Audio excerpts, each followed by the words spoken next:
की आवाज में presented by PM Recording Studio, Alamnagar Madhepura. बेसी जदी बोला भिंगे छौरी दोनों गोला कहा दाइब देबो। बेसी जदी बोला भिंगे छौरी दोनों गोला कहा दाइब देबो। उठाई लेबो तोरा गोदी में, उठाई लेबो तोरा गोदी में, होठवा में दांत तोरा काट लेबो।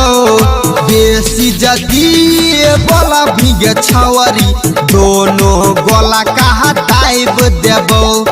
बेसी जदी बोला भिंगे छौरी दोनों गोला कहा दाइब देबो। क्या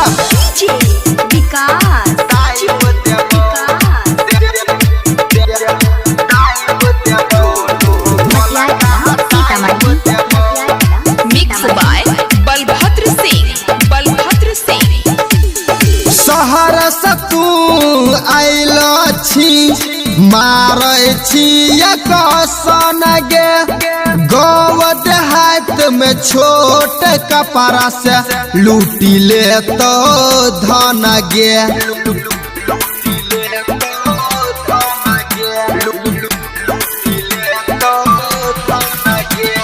शहर से तू आइलो छी मारे छी सन गे।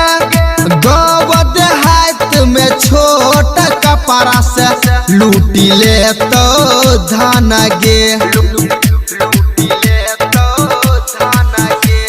झर जैतो शहरा वाला गरमी हम जब तोरा चाय लेबो।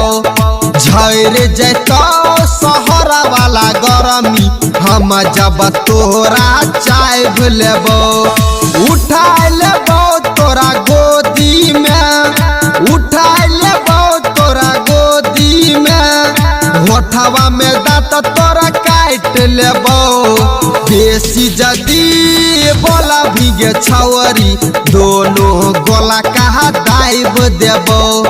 बेसी जदी बोला भिंगे छौरी दोनों गोला कहा दाइब देबो। गे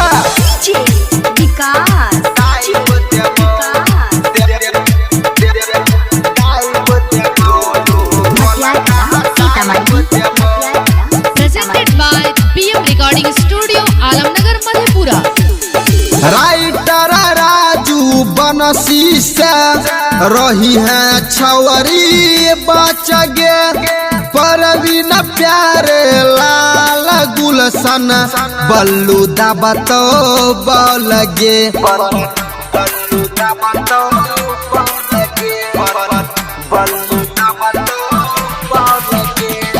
राइटर राजू बनसी से रही है छौरी बच गे। परवीन प्यारे लाल गुलशन बल्लू दाबतो बोल गे।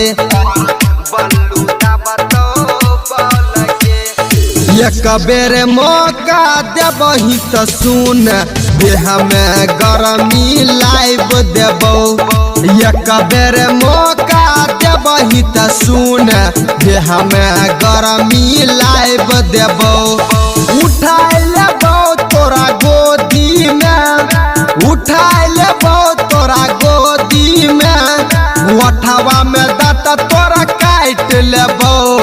बेसी जदी बोला भिंगे छौरी दोनों गोला कहा दाइब देबो। बेसी जदी बोला भिंगे छौरी दोनों गोला कहा दाइब देबो। गे